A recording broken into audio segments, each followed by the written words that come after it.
족발이 너무 먹고 싶어 하는 거예요. 근데 사줄 수가 없으니까.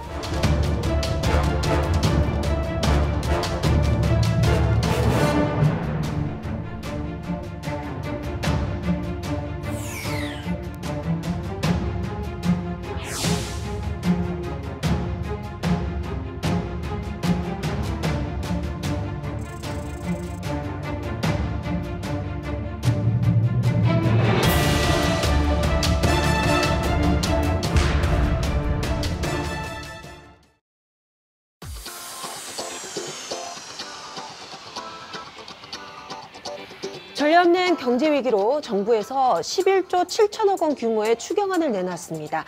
자, 이어서 각 중앙부처에서도 민생 안정을 위한 긴급 자원에 나섰습니다.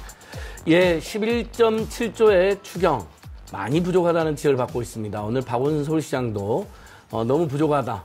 기재부가 문제가 있다라는 지적까지 했는데요. 아무튼 그럼에도 불구하고 11.7조의 추경안에는 보건복지부에서는 민생 안정을 목표로 추경 3.6조 원을 투입한다고 되어 있고요. 그 안에는 기초생활수급자 차상위 계층에게 1조 원, 미처 가동에 또 1조 500억 원, 2기 가구에도 2천억 원을 투입하는 내용이 있습니다. 물론 도움이 될 것입니다만 분명히 재난기본소득까지 이야기 나오고 있는 상황에 비춰보면 매우 부족하다는 지적을 하지 않을 수가 없습니다. 네, 그렇습니다. 네, 산업통상자원부도 심각한 경영난을 겪고 있는 이 특별 재난 지역의 소상공인들을 위해서 전기요금을 긴급 지원하는 방안으로요, 730억 원을 지금 마련을 했다고 합니다.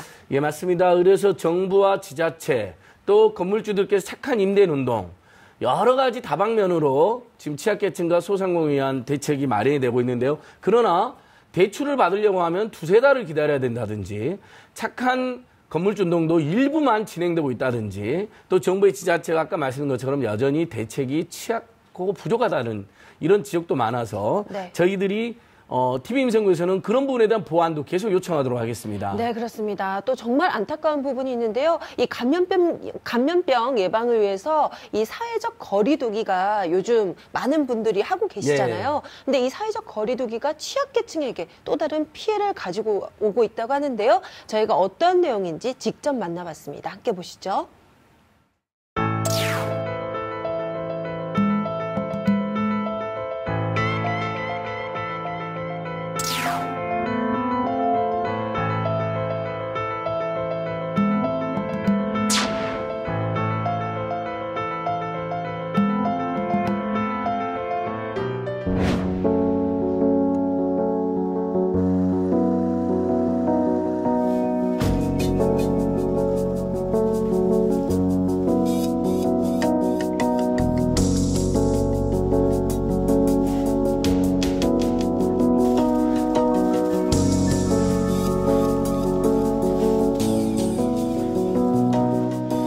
저희가 쉴 수가 없는 상황이에요. 왜냐하면은 여기 뭐 쪽방이나 또 행여인이나 노숙자분들이 저희 여기 많이 이용을 하시는데 거의 하루에 한 끼 드신 분들이 많거든요. 그리고 이렇게 좀 나와보면 언제 급식 시작하냐고 아주 아우성이시다고 이분들이. 그래서 그냥 대체식품으로 해가지고 주먹밥을 드리기로 해서 이번 주부터 주먹밥이 나가고 있어요.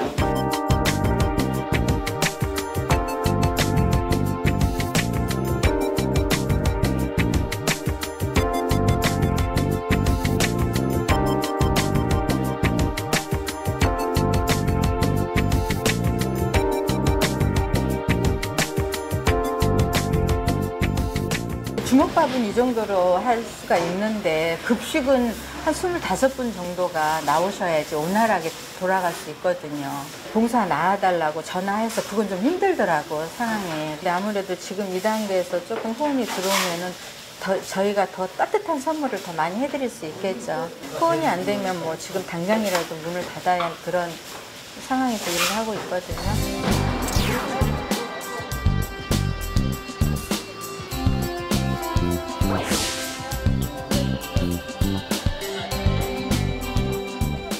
줄이 아직도 길어? 네, 엄청 길어. 아직도 길어? 네. 진짜 부족하겠다. 오늘 한 400개 준비된 것 같은데, 예, 모르겠네요. 해봐야지 알 것 같은데. 오늘 많이 오신 거 같아요. 예, 많이 오셨네, 오늘. 모자랄 수도 있겠네요. 이러다 보면은 이제 500개 정도 해야 될 것 같아요.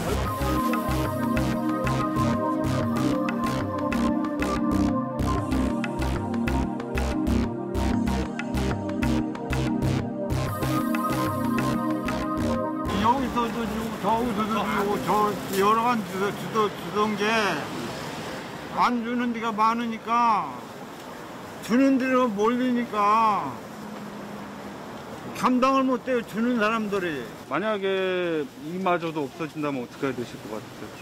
대책이 없죠. 저 같은 경우는 진짜 대책이 없습니다.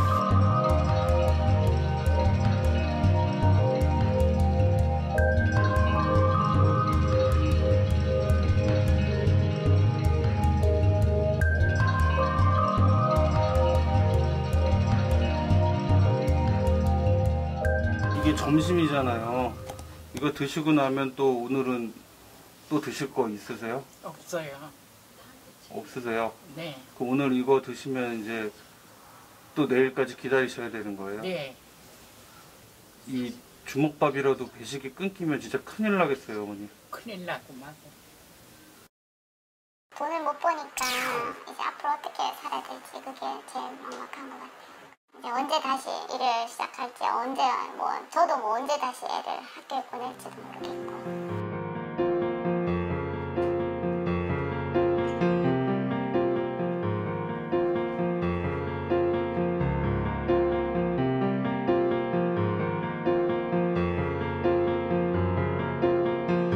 통장 이제 얼마 안 남겠죠. 계속 빌려야죠. 이제 돈 닿는 데까지 이제. 은행에서는 대출이나 이런 거를 내가 가진 게 없으니까 받을 수 없고, 대부나 이런 것도 생각해 봐야 되고, 그래요.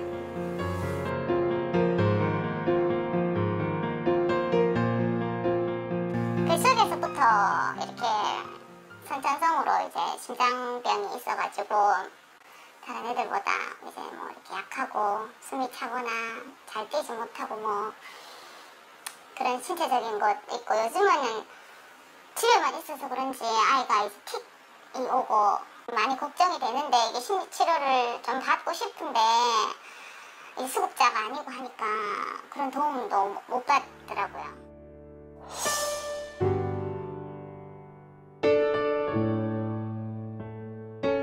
예전에는 족발이 너무 먹고 싶어 하는 거예요. 근데 사줄 수가 없으니까. 그래서 제가 코로나 때문에 다 못 나갔다 그랬어요. 애는 어차피 밖에 못 나가니까 모르잖아요.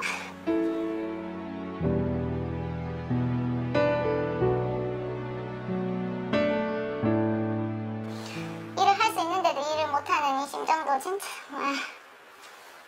답답하거든요. 자기 일을 해가지고 그래도 어떻게든 살아보려고 하는 사람들이 지금 생계가 지금 다 그냥 무너져 버렸잖아요. 예, 그러니까 그 사람들을 어떻게 구제할 수 있는 방법을 빨리 강구를 하지 않으면 진짜 정말 정신줄을 놓겠다.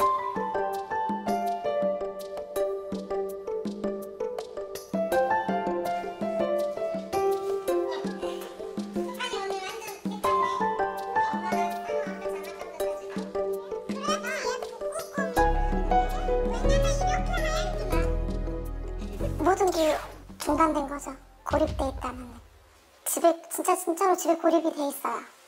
마트도 쉽게 못 가는 상황이고, 그냥 좀 일도 이제 끊기고 된 상황이고, 아이들도 이제 학교도 못 가고 학원도 못 가고.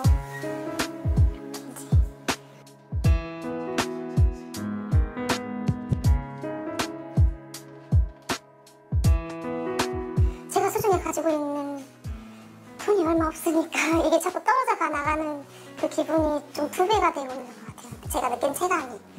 그래서 우선 제일 걱정은, 이게 너무 장기화가 되면 우리끼리 집에 있는 건 상관이 없지만 아이들 먹을 게 제일 걱정이죠,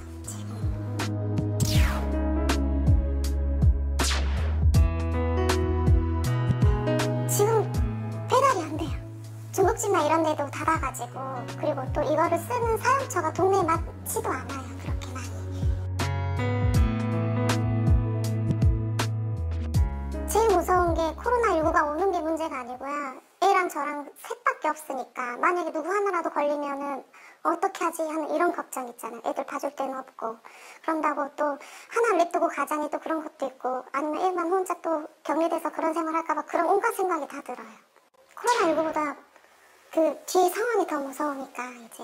이번에 코로나19가 한편으로는 참 취약한 사람들한테 어떤 불편함이 있는가 참 많이 드러났다고 해요. 이제 요양병원이라든가 장애시설이라든가 드러났지만 미혼모도 그 중에 한 분이었는데 민간단체 외에는 기댈 곳이 없는 상황이에요. 취약계층이.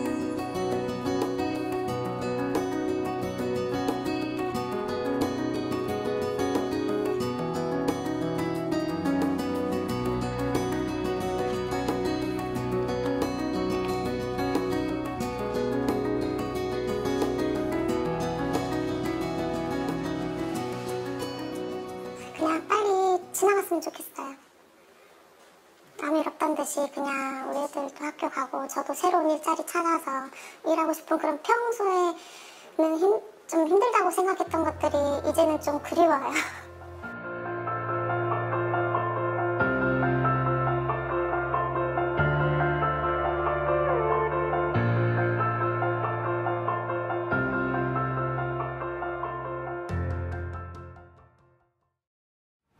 네, 사회적 취약계층들에게 어떻게 지원해야 될지 오늘 그 이야기 나눠보도록 하겠습니다. 두 분 모셨거든요.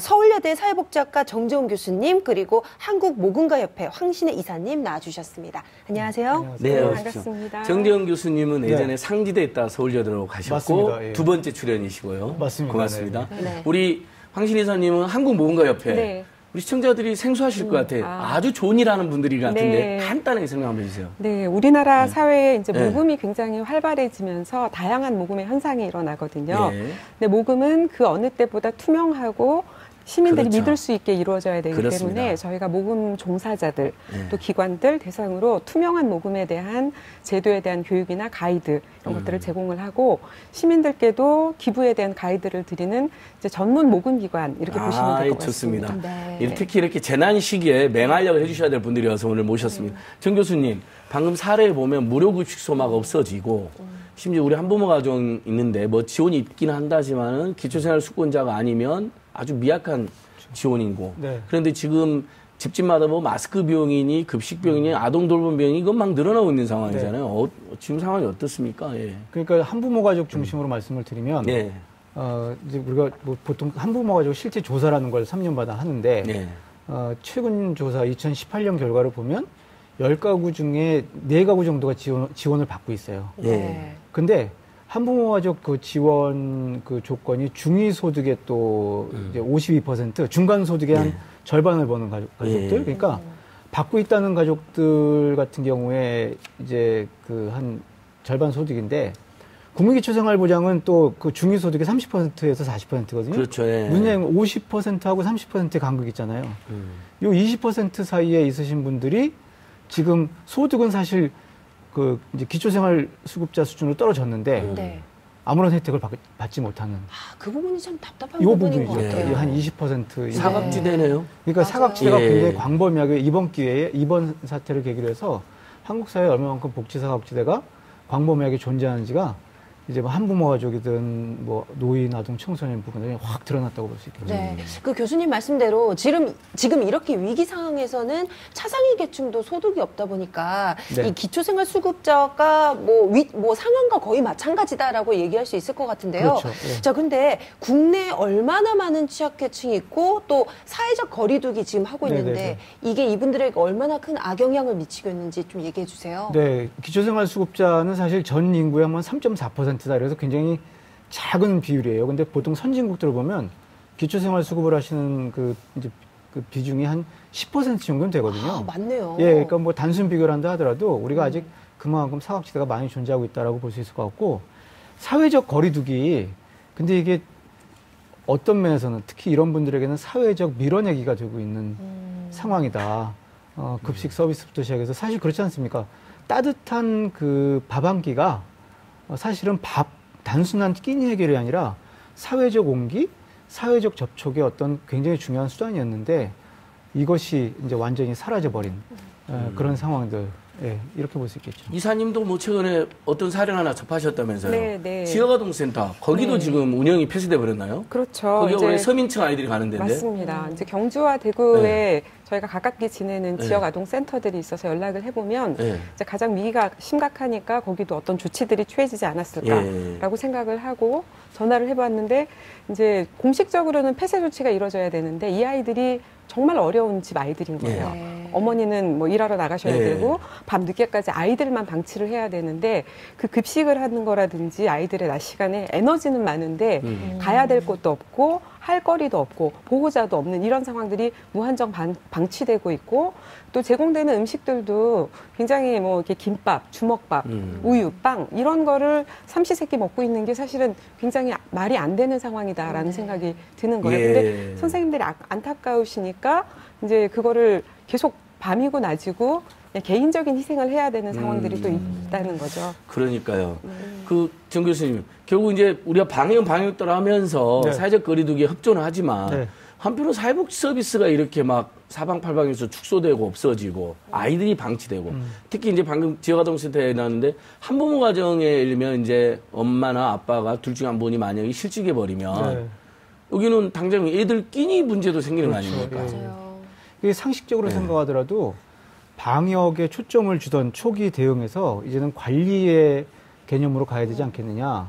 그래서 무조건 시설을 폐쇄를 할 게 아니라 철저한 그 이제 사전 조치를 전제로 했을 때 부분적인 개방이라든지 그다음에 뭐 새로운 일자리 창출이라든지 오늘 서울시에서 발표했지만 이런 조치들이 굉장히 적극적으로 이루어져야 되는 그런 상황이다. 그러니까 우리 좀 이제 이거 오래 간다 생각하고 좀 이 틈에서 어떻게 살 것이냐. 코로나 바이러스 사실 이제 무섭잖아요. 근데 이거 피하려다가 사실 뭐 굶어 죽는다면 좀 과장된 표현이긴 하지만은 우리가 뭡니까 속담에 보면 뭐 여우를 피하려다가 호랑이를 만난다. 이런 식의 상황은 저희가 좀 피해야 되지 않겠느냐. 관리를 하는 차원으로 바꿔야 될 것 같습니다. 급식카드를 아동에게 줬는데 빈곤 아동에게 급식카드 줬는데 식당이 문 닫아버리면 어디서 밥을 먹습니까? 그렇죠. 예를 들면 이런 일들이 지금 드러나고 있는 건데 대책은 미진하다는 거죠. 그렇죠. 근데 교수님 지금 뭐 이런 한부모 가정이나 그런 급식소가 정말 필요한 분들에게 지금 지원을 하려고 정부가 이번에 대책을 내놓은 게 있지 않나요? 네, 이게 추경을 편성을 했는데 문제는 지금 이렇게 지금 규정에 따라서 이제 우리가 커버하지 못하는 건 사각지대.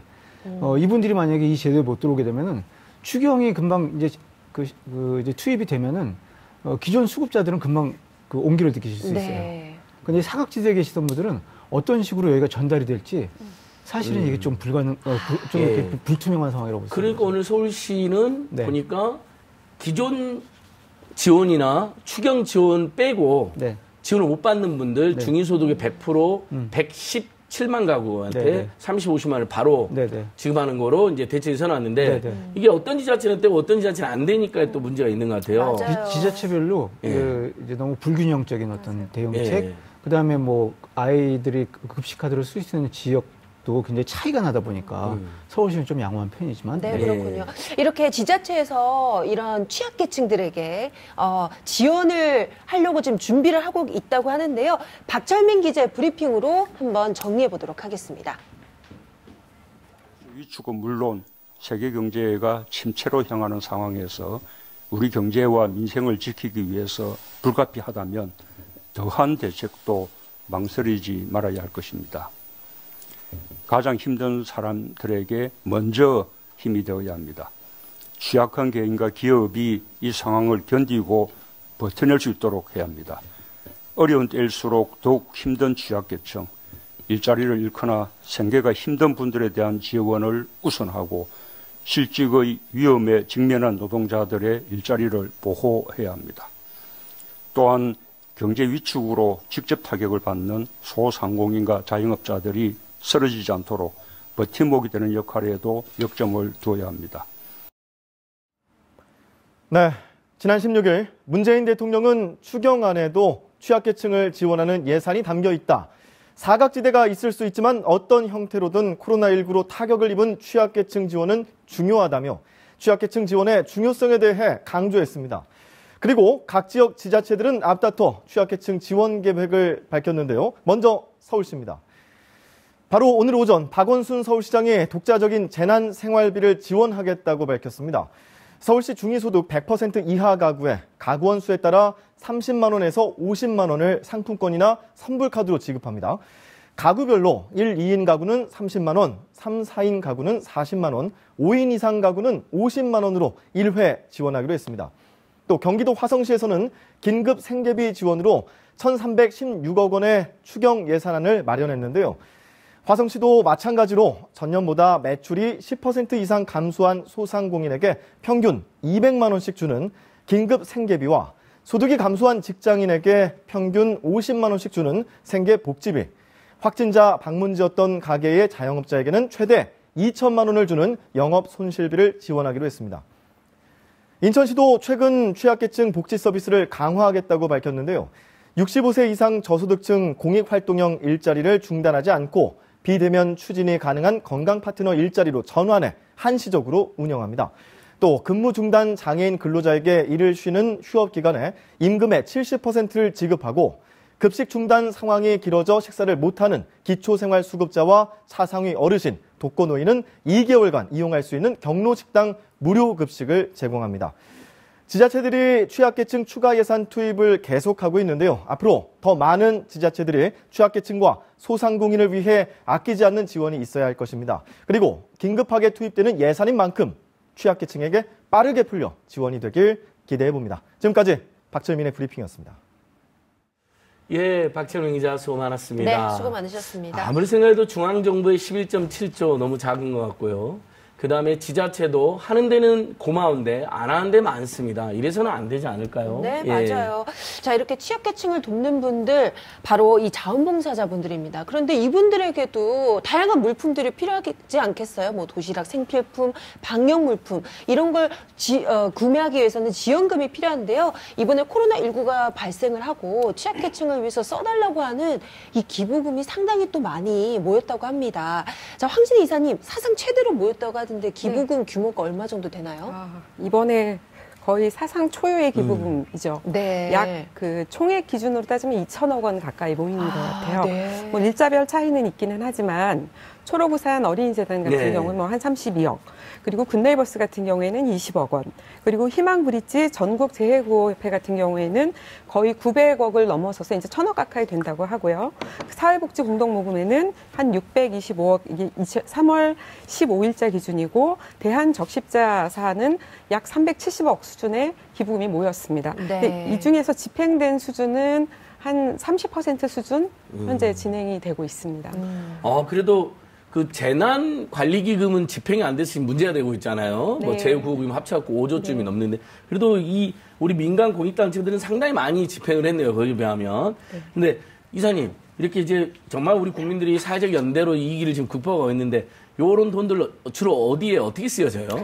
사실 이 재난과 관련된 기부금들이 좀 사용 체계가 아주 특별합니다. 일반 기부금과 재난 기부금은 좀 이렇게 관리하는 방식이 다릅니다. 근데 재난 기부금은 원래는 자연재난이 포커스가 많이 돼 있어요. 그래서 우리나라 재해구호법에 따라서 자연재해 같은 경우에는 의연금이라는 이름으로 행안부와 지자체, 그러니까 행안부의 관리 감독 하에 지자체장이 그 피해 지역을 케어를 하도록 집행이 되게 돼 있습니다. 물론 이제 여러 군데 한 두세 군데 기관이 돈을 모아서 최종적으로 재해구호협회에 돈이 모이게 됩니다. 그러면 거기서 배분 심사를 통해서 그 지역 피해가 일어난 지역의 지자체에서 필요한 내용들을 뽑아서 지원을 하는 게 일반 기부 그 재난 성금의 형식이죠. 네. 근데 일반 모금은 그냥 모으는 단체가 자율적으로 판단을 해서 목적 사업에 맞게 사용하는 게 일반 기부금인데 이번 사태는 굉장히 특이합니다.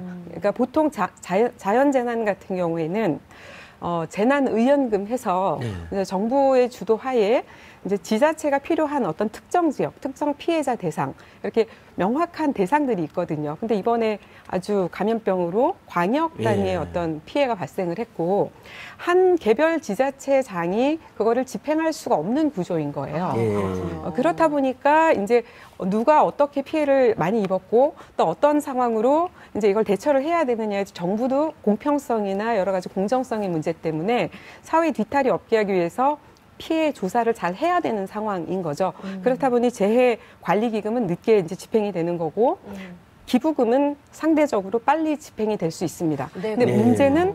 문제는 재해 현장에 대한 컨트롤 타워이죠. 적어도 저희가 자원봉사자 또는 거기에 어떤 투입되는 인력이 얼마나 많이 투입되고 어디에 어떤 것들이 있는지를 알려면 이게 공적 체계로 들어갈 수밖에 없거든요. 그러면 행안부에서 어디에 어느 지역에 누가 얼마나 이제 가 있고 여기 얼마나 많이 투입이 돼 있고 이런 것들을 계수를 해서 해줘야 되는데 현재 재난 관리의 모든 총 책임은 행정안전부 주관으로 이제 그 재난 대책 기구 안에서 이루어지게 돼 있거든요.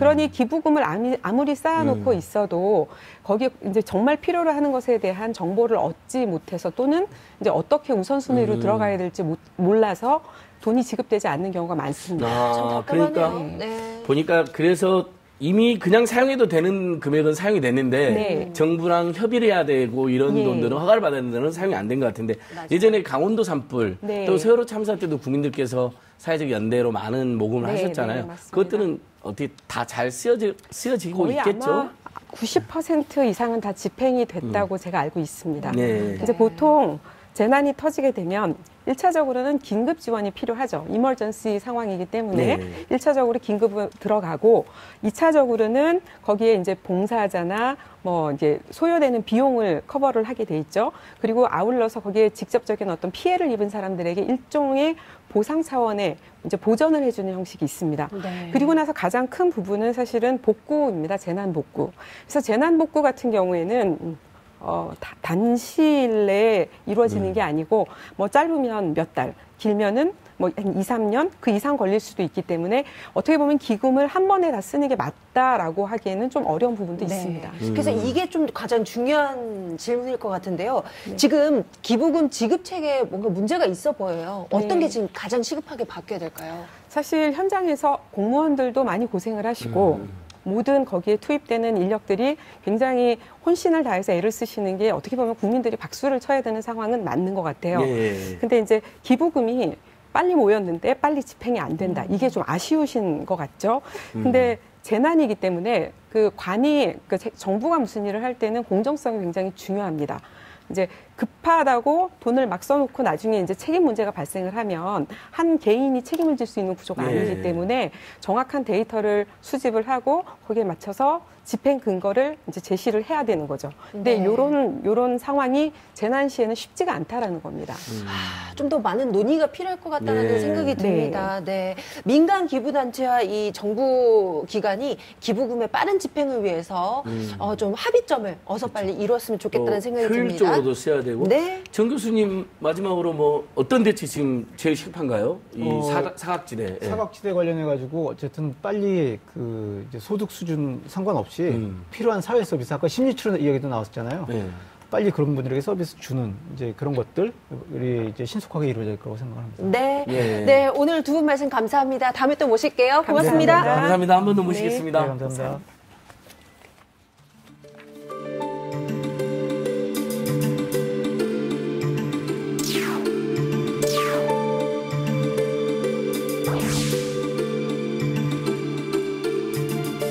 가구 방들이 다 이제 밀집돼 있고 주민 이제 밀집도가 좀 높아서 코로나에 대한 부분은 조금 다른 곳보다는 좀 취약한 상태이고요. 코로나 때문에 외부에 이제 지원들이 조금 끊겨 있는 상태입니다. 그래서 뭐 주민들을 위해서 그런 지원품들도 좀 필요한 상태입니다.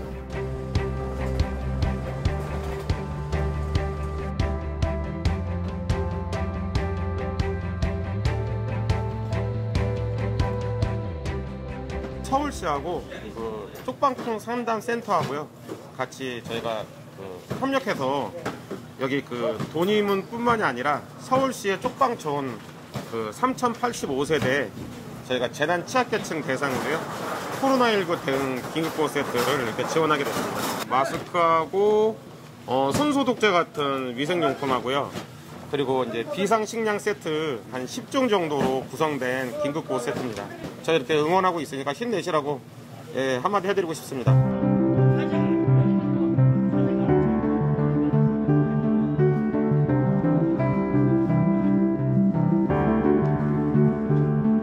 자, 쪽방 드리고 이런 데서는 없이 사니까 많이 도움 되죠, 뭐든지.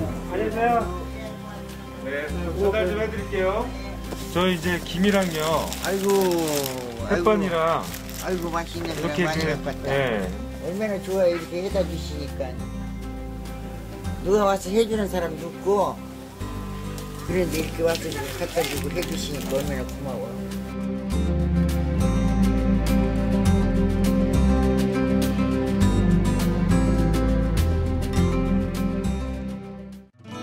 그대여 그대여 그대여 그대여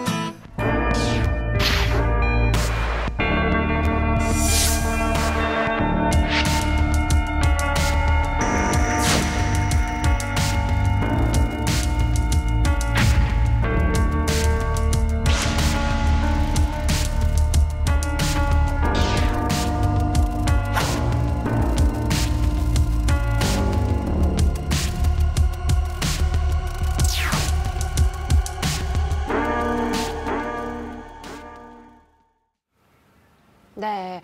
참, 이 봄이 다가왔는데, 지금 코로나19 때문에 많은 분들 마음이 시리시죠? 하지만 이분들만큼 또 힘든 분들 계실까요? 바로 소상공인 분들인데요. 오늘 이분들의 답답한 마음을 풀 수 있는 방법 무엇인지 얘기 나눠보도록 하겠습니다. 두 분 모셨어요. 네. 소상공인 연합회 차남수 연구위원님 나와주셨어요. 안녕하세요. 예, 고맙습니다. 소상공인 연합회는 우리 법정 소상공인 대표단체이고, 네. 그리고 수요일마다 저희가 모시는 분이죠. 참 좋은 경제연구소의 이인철 소장님도 오셨습니다. 어서 오십시오. 네, 어서 항상 오세요. 시청자들이 늘 기다리시는 분입니다. 네, 감사합니다. 저 연구위원님, 일단 소상공인 이야기를 하기 전에 소상공인의 기준은 무엇인가요? 일단 소상공인 기준이라 하면 소상공인 보호와 지원에 관련된 법률에 정확한 개념이 정리되어 있습니다. 그 소상공인은 5인 미만의 도소매 관련된 분들을 소상공인이라 보고요. 10인 미만까지 이하 분들에 대해서는 제조업을 중심으로 해서 건설, 광업, 운송업을 소상공인이라 보고 있습니다. 네. 인원으로. 예전에 중소기업은 매출로도 자르고 그러는데 일단 소상공인은 인원으로. 뭐 영세한 가게나 공장을 운영하는 분들인 것 같은데요. 그쵸, 근데 이분들이 사실 평소에 자금력이 충분치 않을 것 같다는 생각이 드는데 요즘 상황 어떤지 궁금하네요.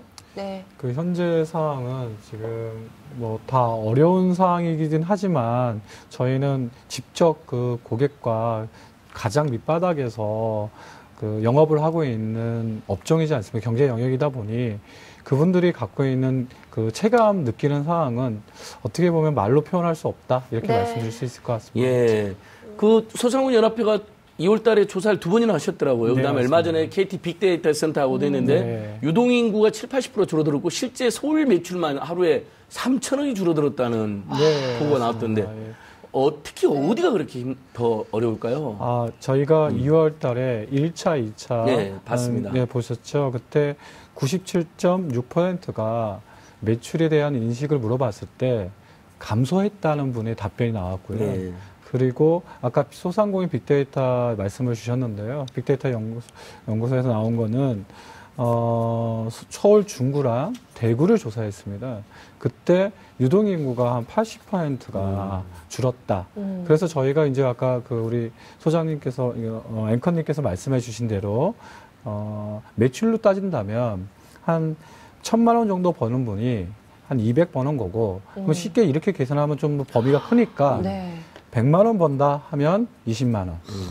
50만 원 번다 하면 10만 원. 뭐 이렇게 기준으로 좀 이해하시면 지금 어느 정도인지 알 수 있을 것 같습니다. 참 심각한 상황입니다. 네, 그렇습니다. 자, 그래서 이 정부에서도 이 소상공인들을 위한 여러 가지 대책을 내놓고 있는데요. 먼저 내놓은 것이 바로 대출입니다. 네, 이 소상공인을 위한 대출, 특례 보증과 경영 안정자금 대출이 있는데요. 실제로 대출을 기다리고 있는 소상공인들을 저희가 직접 찾아가 봤습니다. 함께 보시죠. 식당 한 10만 개 있는데 내가 볼 때 10,000개 정도는 간다고. 타격이 큰 정도가 아니고 근데 이게 장기화 된다니까 그게 제일 어려운 문제지. 정부가 신종 코로나 바이러스 사태로 피해가 현실화하거나 우려되는 중소기업과 소상공인들에 대해서 지원을 대폭 강화하기로 했습니다.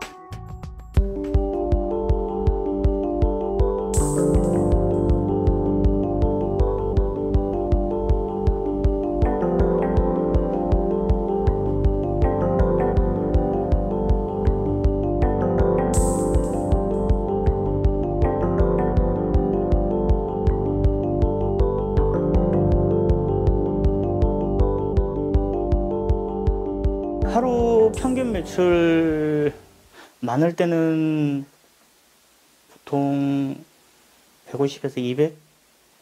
그러던 평균 매출이 지금은 뭐 10,000원? 하루에 10,000원 보고 들어갈 때도 있고요.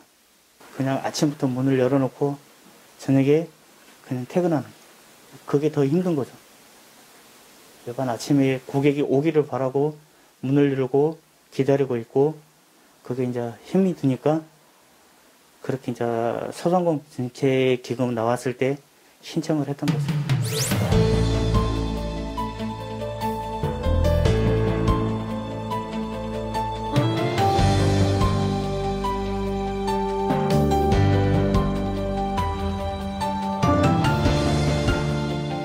시도는 꽤 많이 했죠.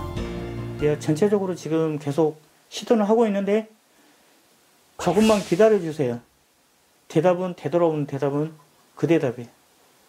대출을 받기 위해서 가면 서류 준비 다 해서 뭐가 안 좋으니까 조금만 기다려주세요. 보장이 없죠. 그러니까 그게 답답한 거죠. 당장 죽겠는데 어떻게 방법을 찾아야 되는데 그걸 못 찾으니까 그 문턱 자체가 진짜 소상공인들을 위한 저기 문턱인지 아니면 중간계층 진짜 내가 여유가 있어서 자금 회전이 되고 그러는 단계에서 돈을 갖다 쓰는 사람들 그런 사람들은 갖다 쓸 수 있어요. 쉽게. 왜? 내 신용도는 어느 정도 유지를 하고 있으니까.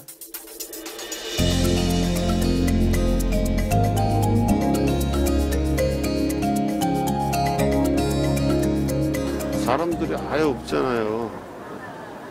지금 뭐 문 닫은 데도 많고 오죽하면 문 닫겠어요.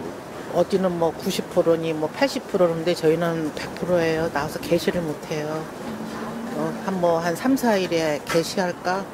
해봐야 뭐 게시해봐야 뭐 한 장 팔고 들어가고 뭐 5,000원짜리 한 장 팔고 들어가고 10,000원짜리 한 장 팔고 들어가고 우리는 지금 뭐 진짜 말할 수가 없어요.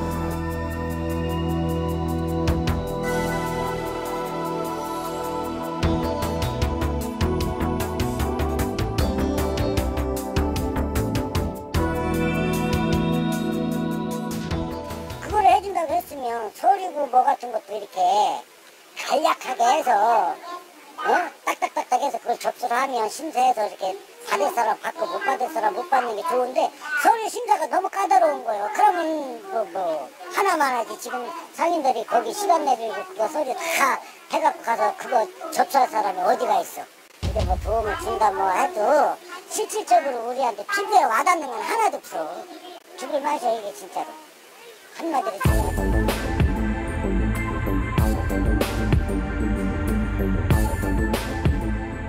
대출을 신청을 언제쯤 하신 거예요? 2월 17일 날 했죠. 첫날이에요. 그게 안내장까지 날아오니까 다들 그냥 앞다퉈가지고 신청했는데 아직까지도 뭐 누구 하나 10원 하나 받았다는 사람 내 주위에 아무도 없어요. 지금 한 달이 다 돼가잖아요. 그러면 우리가 이거 지금 코로나19를 겪고 있는 거는 지금 2달이잖아요. 그러면 한 달도 그러면 다 쓰러져 죽겠는데 2달째 이러고 있는데 뭐가 피부에 와닿게 뭐가 도움이 돼야지 뭐 은행은 한 달, 2달 연체되면 다 신용불량자 되는 거 아시잖아요. 네, 알고 있죠.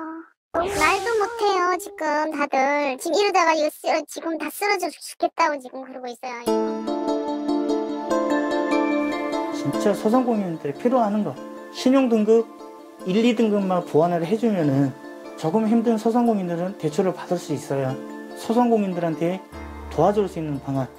그런 방안 내놓으면 좀 좋을 것 같아요. 네. 다 죽게 생겼는데 대출도 안 된다. 그럼 어쩌라는 것입니까 지금. 엄청난 돈맥 경화에 시달리고 계신데 인철 소장님. 왜 이런 현상이 발생하고 있는 걸까요? 정부는 사실 이 경영 안정자금, 중소영세 소상공인을 위해서 2월부터는 사실 접수를 받고 있습니다. 그런데 앞서서 이제 들으신 것처럼 굉장히 절차가 까다롭고요. 서류가 많고요. 복잡하고 이 서류 내고 심사하는 기간만 2-3달 이상 걸리고 있습니다. 이러다 보니까 지금 경영안정자금을 대출받기 위해서는 아예 이제 그동안에 신용도가 좋아서 신용등급이 높거나 아니면 이제 주택담보대출처럼 건물이든 이제 담보로 제공할 수 있는 물건이 있다면 그나마 좀 빨리 처리가 되고 있는데 실제로 정부가 지난달 13일부터 한 달 동안 경영안정자금 지원 신청을 받았는데 13만 건이 접수가 됐어요. 네. 그럼 이 가운데 얼마나 통과됐을까요? 얼마나 통과됐어요? 접수받으신 분은 10.5%.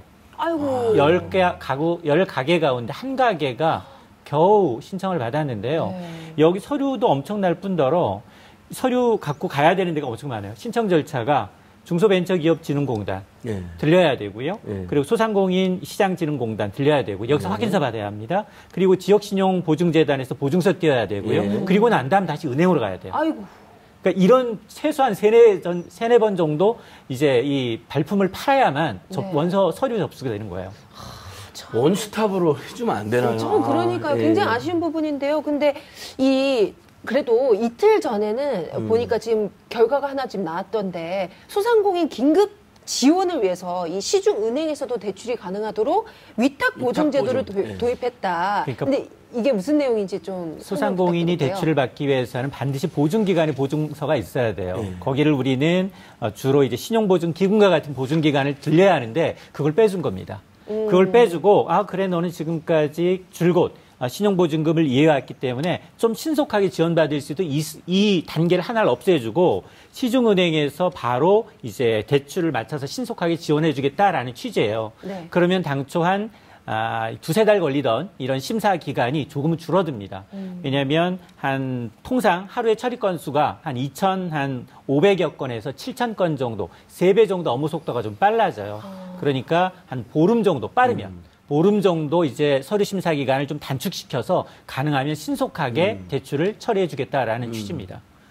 차남수 연구원님 어떻습니까? 이렇게 하면 조금 도움이 되고 있습니까? 약간 이제 대출 시기도 조금 앞당겨졌다라고는 이제 하셨는데 어떻습니까 지금? 네. 만약에 그 보증서 하나를 또 끊었던 거를 은행에서 같이 통폐합만 해준다면 네. 소상공인은 하루가 또 장사를 하는 그렇죠. 분들이지 않습니까? 그분들이 소상공인진흥공단에 갔다가 은행에 갔다가 다시 또 소상공인진흥공단에 가야 하지 않습니까?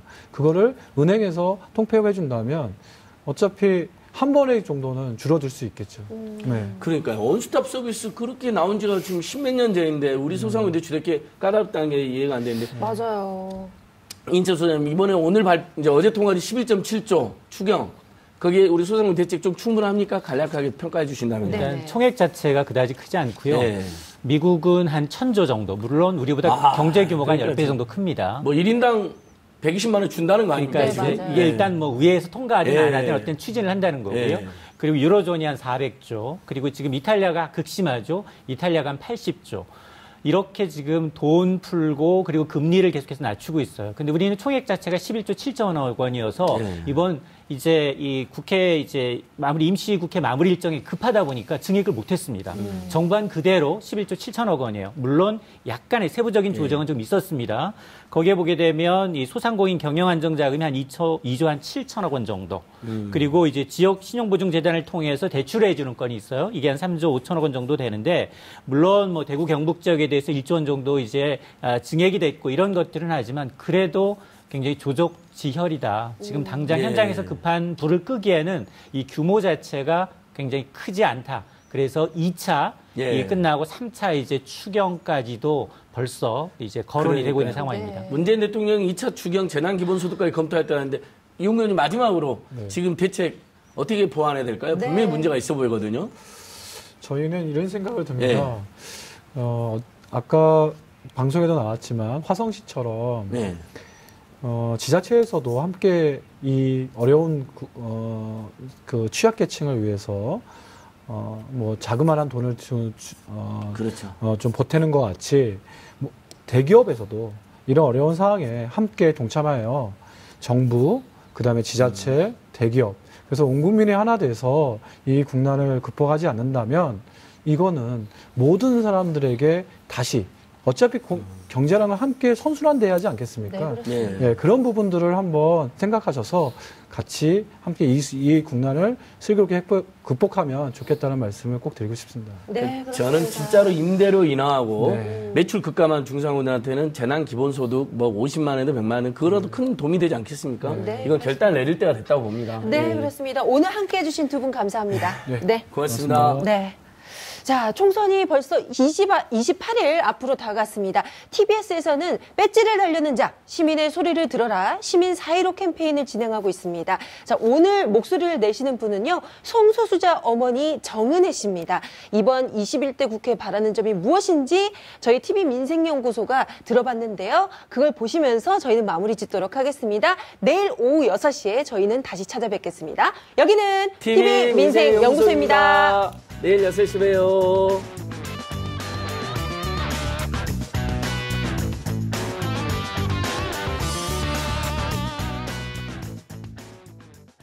변희수 하사 강제 전역 사건이나 숙대 학생 입학 포기 사건 같은 걸 보고 또 자살 충동을 많이 느껴가지고 정신과 비상약을 짧은 순간에 많이 먹고 나는 언제 어디서 맞아 죽어도 이상하지 않은 세상에 살고 있어. 안녕하세요. 시민 정은혜입니다.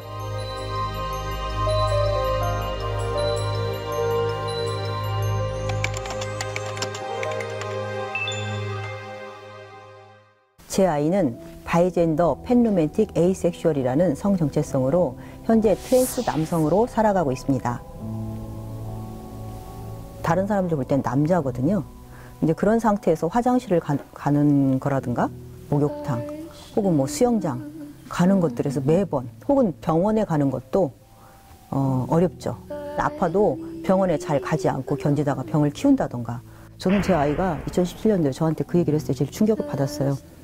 나는 언제 어디서 맞아 죽어도 이상하지 않은 세상에 살고 있어. 그걸 엄마가 모르잖아 라고 얘기하면서 통곡하더라고요. 여성 호르몬 억제제를 준다고 하더라고요.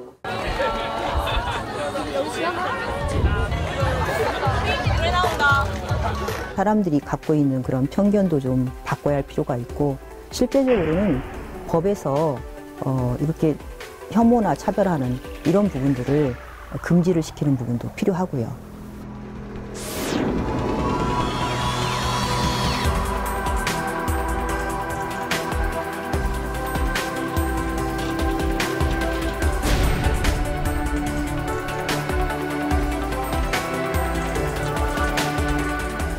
출마 이후에 국회에 들어가게 된다면 그런 모든 종류의 차별을 금지하는 차별금지법을 제정해 주셨으면 좋겠습니다.